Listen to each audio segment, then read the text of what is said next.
If you've been with my channel for a while, then A, thank you, and B, you'll know that I'm a massive Marvel vs. Capcom fan. I've made countless videos discussing its numerous entries over the years, and despite covering the more silly sides of Marvel vs. Capcom 2, I've never dedicated time to speak about it generally. Considered to be arguably the greatest tag fighter of all time, Marvel 2 really needs no introduction, as even the most casual of fighting game fans know at least a little bit about it. Iron Man's Infinite, Ruby Heart's Crash, and the staggering character roster have been burnt into the halls of fighting game history, but what interests me the most is how it's essentially the result of a different time period. There was no such thing as active tag, long-term DLC, rollback netcode, patch culture, social media, etc. when Marvel 2 came out, and hell, Call of Duty hadn't even been invented yet. Suffice to say, we're going old school today, so make sure to stock up on meter, dear viewer, as we explore the world of Marvel vs. Capcom 2. Researching the development of a game this old is harder than Colossus Metal Skin, but don't worry, I was able to find some interesting information. After 1998's Marvel vs. Capcom Clash of Superheroes, the Big C wanted to take the series to new heights for their next installment, and they decided to utilize Sega's Naomi hardware. Unlike Capcom's very own sprite-based CPS arcade boards, which powered the earlier Marvel and Street Fighter games, Naomi was all about high-tech three-dimensional visuals. For those on the 3D hype train at the time, this was a ticket to the future, as Sega was flexing their technology in flagship titles like Crazy Taxi and The House of the Dead 2. As a bonus, the Dreamcast's hardware was similar to that of the Naomi's, meaning home ports could easily be developed. No more gimped PS1 conversions, woohoo! The earliest public mention of a new Marvel vs. Capcom was reported by IGN on the 18th of August 1999. In this brief article, it stated that Capcom had begun development of two secret arcade titles, with Marvel vs. Capcom being one of them. IGN's source is quite vague, being listed as just reports out of Japan, but this was proven to be correct on December 2nd, as they once again reported that Marvel vs. Capcom 2, along with Power Stone 2, had officially been announced. They even discussed the similarities between the Dreamcast and Naomi, speculating potential home ports. For the longest time, this was more or less all we knew in the West about Marvel 2's development, but a translated developer interview on shmuplations.com reveals far more details. First originating in Japanese games magazine Arcadia, director Tatsuya Nikai and producer Yoshihiro Sudo spill the beans about the development schedule and creative process. There's a tsunami's worth of stories here, so much so that I can't include them all, but what I deem to be the most important relates to the control scheme. If you aren't aware, every game in the series, from Children of the Atom through to Marvel 1, uses Street Fighter's 6-button control scheme, but Nikai decided to remove the medium buttons for Marvel 2, resulting in 4 attack buttons. When this project started at the end of last year, the Dreamcast port of the original Marvel vs. Capcom had just been released, and when I went to play it, I realized it was tough to play on a controller, and that's when I came up with the idea of leaning into controller-style input. I figured that if I could unify the playfeel, then home players would have an easier time playing in arcades. Another reason was that, with a 6-button setup, there are a lot of commands that use simultaneous button presses, which aren't especially intuitive. By reducing the attack buttons to 4 and adding dedicated partner buttons, we were able to more intuitively give players the feeling of controlling 3 characters. Another change concerns the game's overall scope, and how it went down is almost unheard of within the games industry. As Nikai explains, studios usually cut features during development to stay within time and budget allocations, but Marvel 2 was the opposite. Because of just how well the team was working, they were able to add even more features than initially planned, no doubt resulting in 56 playable characters. Some of them were newcomers that had never been in a fighting game before, with 3 of them being created specifically for the title. Until now, Norimaru has been the only original Versus series character, so I wanted to add new characters to this game from the beginning. When I asked Taguchi, the character design lead, for designs, he told me he wanted to receive someone from a classic game and sent me a design that reinterpreted Son as a girl. It was interesting and had a lot of impact, so it was adopted. As for Amingo, we noticed the Capcom side didn't have any non-human characters capable of really crazy movement, so he was designed in order to fulfill that role. Ruby Heart is a character that was produced when we put out the call for original characters that could play a marquee role, similar to Ryu and Cyclops. On the topic of fighters, did you ever wonder why there are 2 Wolverines? Well, the original plan was to only feature Bone Wolverine, but Marvel forced Capcom to include his adamantium counterpart too. Cable and Marrow were included after a comic book fan within Capcom was asked to generate ideas for potential newcomers with attack types incomparable to other fighters, and after much brainstorming, these 2 were given the green light. This is all well and good, but they need to exist within an addictive set of mechanics, which Marvel 2 thankfully has in spades. New additions include Team Supers, DHCs, snapbacks, selectable assists, and the overall 3-on-3 format, with each having their own story. The latter came from Nikai wanting something big and explosive that could be used to market the title, and the other mechanics were thought of down the line.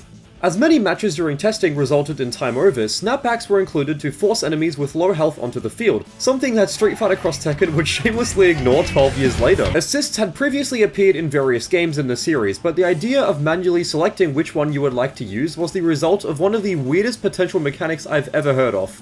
Initially, it was a personality-based system. A bullish Ryu would throw out a fiery Hadouken, whereas a cold-hearted Ryu would throw out an icy Hadouken, for example. And from there, after a lot of trial and error coming up with something that would be easy to intuitively understand, we came up with the system you see now. I have no idea what kind of personality type results in Gene Splice, but hey, to each their own. With how many characters and animations were reused from previous games, it's no surprise that Nakai and friends were able to smash out Marvel 2 in record time, even with its additional mechanics. On that note, how do these function, and what can they lead to in a real match? Well, I'm glad you asked. As discussed before, there are 4 attacks and 2 assists. This technically means Marvel 2 is a 6-button fighter, albeit one that's very easy to pick up and play. Even with the medium buttons being knocked out, you can still perform these strikes by pressing a light button twice, so you can think of medium attacks like follow-ups. They serve as either combo filler or launchers, making them an essential part of the game. Speaking of launchers, these are how you transition into air combos without assists, leading to all sorts of insane outcomes. These inputs aren't unified, so it's up to you to remember which fighter has what kind of launcher. Now that I've mentioned combos, the glue that binds them all together is known as the Magic Series, a system where normals can chain into those of the same strength or higher. In layman's terms, instead of having to manually time your follow-ups, it's as easy as 1, 2, 3. With how approachable the system sounds on the surface, you may think that every fighter would be homogenized under the same combo structure, but they all possess wildly different routes due to how they approach neutral. Some characters will prefer to keep the enemy grounded, whereas others will want to launch them, quickly confirm into a super, or even lead into an infinite, and when combined with assists, it only gets even more ridiculous. Every character has 3 of them, meaning that there's a grand total of 168, but you can only select 1 per team member. Ranging from absurdly busted to why would you ever pick this, all sorts of situations can happen from these assists, with the most iconic, at least in my view, being Psylocke's anti-air. You'll constantly see MSP players use this to set up Magneto infinites, with other moves like Gene Splice and Captain Corridor being just as frustrating to deal with. Assists also aren't some afterthought that was just thrown in to add superficial depth either, as they're arguably the most important mechanic to learn. Smart usage is what separates the top players from everyone else, with all sorts of ranges being covered. Tron is good for high damage when up close, Sentinel is good for long-range screen coverage, Storm is good for anything really, and Surfbot is good for nothing. But on the bright side, he tries his best, and that's what counts in my book. Before I forget, meter is super important too, as without it, you'll be playing second fiddle. You can earn this by not only dishing out or receiving damage, but also by whiffing normals. Fighters who rely on normals over specials are great to have on point, as by executing their game plan, they can fuel themselves and their partners. The most amount of meter you can spend at once is 3 bars, as every character has access to DHCs and Team Supers. These are mostly used for high damage combos, but certain routes can be used to prevent unfavorable situations on block. Some fighters even have level 3, so make sure not to miss. Putting all the general mechanics to the side, what I love the most about Marvel 2's gameplay is how distinct all of its fighters are. They all contain specific gameplay quirks, even in their most basic of strategies, and they all depend on one another for success. Even the strongest of combatants depend on assists to set up combos, mix-ups, resets, cross-ups, etc., and it never feels like a one-man show. The developers understood that a team game involves allowing characters to have clear weaknesses that can be compensated for with cooperation, which I feel has become lost in the subgenre as of late. If I really wanted to, I'm sure I could keep describing Marvel 2's minutiae until Diddy gets out of jail, but my underlying message is that every character has the capacity for excitement. Think of it like this, it'd be like if you invited all the characters over for a function and they all brought you special gifts, even if they don't stand a chance against drunk Uncle Sentinel. Yeah, if you don't know already, Marvel 2 is quite the busted game, as out of 56 characters, less than half are considered viable at the highest level of play. Now, there are some character specialists out there who put in real work with the low tiers, shout out Mugai and Joe Zaza, but the majority of high-level players will be using an old team that's been proven to work. This is because, for better or worse, there are no comeback mechanics in the game. If you're in a bad situation, you can only rely on skill to survive, and as most solo combo routes are shorter in Marvel 2 when compared to modern tag fighters, the lower tiers don't get many chance to shine. With that said, the higher tier fighters can perform combos so long that you'll die from old age by the halfway point, so there definitely are extensive sequences here. This leaves me in two minds, as although I love how the characters are fundamentally different and engage with the universal system mechanics in unique ways, over half of the roster will never stand a chance against Magneto, Storm, Sentinel, Cable, etc., so I wish these guys had a little bit more seasoning in their spice rack. Luckily, they can all perform decent metered options, so it's not all doom and gloom. Also, there is no end to hyper-specific mechanics within Marvel 2, and I can't go through them all due to time constraints, so if you want to learn more, I would recommend looking up tutorials on YouTube. Unfly, fast fly, switch glitch, etc., it's all amazing. If the video game equivalent of ADHD sounds captivating, then Marvel 2's tightly designed gameplay systems will be right up your alley. There's a genuine method to the madness, as top players have remained consistent over time, even with all the depravity taking place during games. Before we move on, I would also like to mention balance patches. If Marvel 2 were to release any time in the past 15 or so years, we would definitely see severe nerfs to the upper echelon of fighters, and I'm so happy that this is an old school fighter. Along with Third Strike, it's my favourite example of just letting a game breathe and allowing players to form counter-strategies to what can be deemed as overpowered. Sentinel can tear up the ozone layer with laser beams and drones, but Cable can shut him down with his air super, but Storm can run away from him and build meter, but Magneto can rush her down and enforce unreactable 50-50s. I'm gonna explode if I keep going, but I'm sure you get the point by now anyway, so let's move on. With how Marvel vs. Capcom 2 has marked its territory on numerous platforms, analysing its contents can be tricky, as each version has slight differences. In the interest of time, I'll mostly be sticking with its Dreamcast conversion, but if you would like to learn more about its other ports, I have a video covering this exact topic. As Marvel 2 is older than most of the current FGC, plenty of features that we take for granted in modernity are nowhere to be found, but that's to be expected. The Marvel vs. Capcom collection features an amazing hitbox viewer, but if you're stuck on the Dreamcast, you're gonna have to eyeball specific details. In other words, if you take the game's age and then industry standards into consideration, the omission of features won't be a hard pill to swallow. First up is the 7-stage arcade mode, and aside from the iconic final boss, there's nothing we haven't seen before. Once you know the trick of hitting Abyss with multi-hit attacks, he ends up being a pushover. Unlike most games in the series, there are no character-specific endings here. I assume it's because the developers didn't want to create 56 of them, and I don't blame them. Score Attack challenges players to earn the highest score possible without losing a match, but if you're not the type of player who grinds out high scores in single-player modes, this won't keep you interested. Versus mode is where two players can battle each other, and I'm sure that this is where virtually all Marvel 2 fans spend their time in. The only downside is that there's no instant rematch, but as it doesn't take too long to reselect your team, this doesn't bother me that much. Finally, we have training mode, and this is where you can practice pretty much anything you want. From basic combos to head-scratching glitches, there aren't many restrictions here, so it gets the job done. When compared to other fighting games released around the same time with extra single-player content, Marvel 2 falls really short in terms of quantity, but it attempts to make up for it with its unlock system. Over time, you'll accumulate points that can be used in Secret Factor, the in-game store. Characters, colors, and stages can be purchased here, with these items rotating on a semi-random cycle. If you've ever tried to grind out points to earn all the title's content, then you'll definitely know the feeling of repeatedly exiting and entering Secret Factor to roll the dice and see if there's something you can afford. This system originates from Marvel 2's Japanese arcade release, as players were able to take their Dreamcast VMU and plug it into the machine. By doing so, you would earn N points, the first of 3 Japan-exclusive currencies. Playing offline at home gave you D points, and online battles would grant N points, but this system was removed from the title's Western releases due to them lacking online play. Yep, Marvel 2 released in a time where online play wasn't a given, and Capcom had to collaborate with a Japanese telecommunications company to make it work. But it wasn't like regular online play, where you can just instantly search for a match or make a lobby for friends to join. Gamers in Japan will have to front the charge by dialing into a nearby server. Local calls in Japan aren't free, and will have to pay a small per-minute fee for use of the service. A 5-minute game session is expected to cost between 50 and 60 yen, which translates roughly to around 50 cents. Could you imagine having to pay per minute for online play nowadays? Man, this is old school. As this was taken out of the Western releases, us English speakers were forced to do battle offline. Even the PS2 version didn't have online play outside of Japan, and the Xbox port didn't have online features at all. GameSpot reported that Capcom would be ending dial-up services in 2004, eliminating online play for Marvel 2 in Japan, so goodbye dial-up, you had a good run. Overall, there's not much content here to keep players invested. Earning points and unlocking new characters is quite fun in the short term, but it quickly becomes boring as you start buying characters out of necessity. I 100% completed Marvel 2 a few years ago, and as I didn't have anyone to play with during the grind, it became dull super quickly. If you had a Dreamcast back in the day and were looking for plentiful content, you would be better off investing in Soul Calibur, as that contains more engaging single-player modes. Despite the core gameplay being wicked cool, the lack of standout modes serves as the nail in the single-player coffin, as I assume most players will have just quickly moved on. As mentioned earlier, the game's age is definitely the culprit here, but I wish that there was something extra, something that just couldn't be replicated in the arcade release. Even the machine itself had a system where experience points would be earned every time you inserted money. This would unlock new fighters to keep audiences engaged over weeks and months, but as the thrill of going to the arcade is lost when you're sitting on the couch, it doesn't feel the same at home. During its launch period, Marvel vs. Capcom 2 received reviews as strong as Cable's laser gun. Initial sales figures and critical opinions for the arcade version are near impossible to find due to their age, but Metacritic lists a score of 90 for the Dreamcast conversion. High-quality home ports of fighting games were the holy grail in the late 90s, and Capcom aimed to deliver in the new millennium through their experience with Naomi hardware. This led to the Dreamcast version becoming the tournament standard, even a decade plus after launch. Not bad!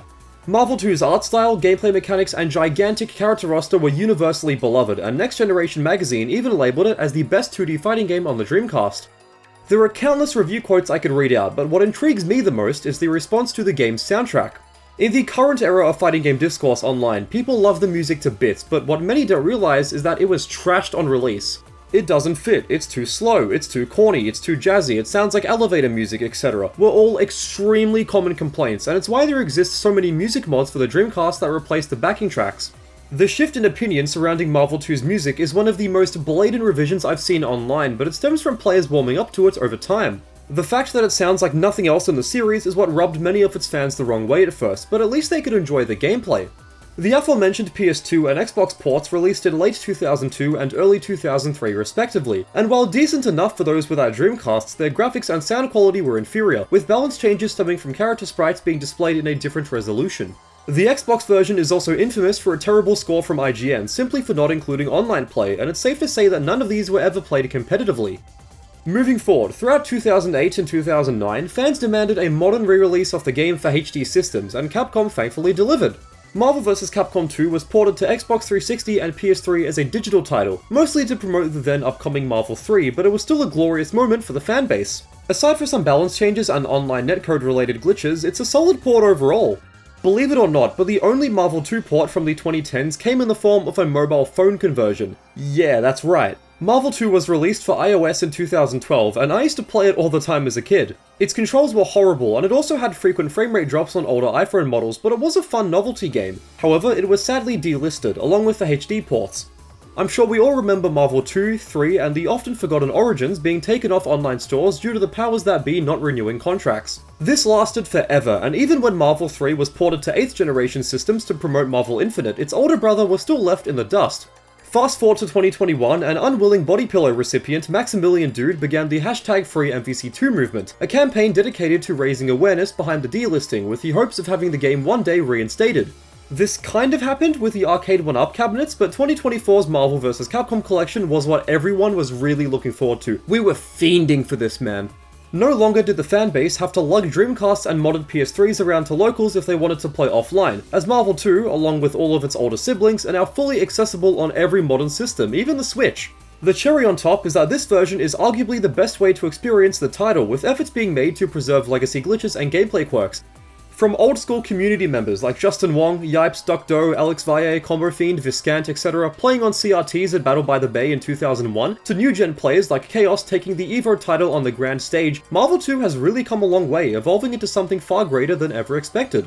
It wouldn't be right if I didn't give major props to Romnito, Justin Wong, Yipes, Filth Nasty, Anakaris Curse, Maximilian, and others for uploading competitive footage, tutorials, and so many other types of videos. Their efforts have kept the game alive over the past several years, and it wouldn't be the same without them.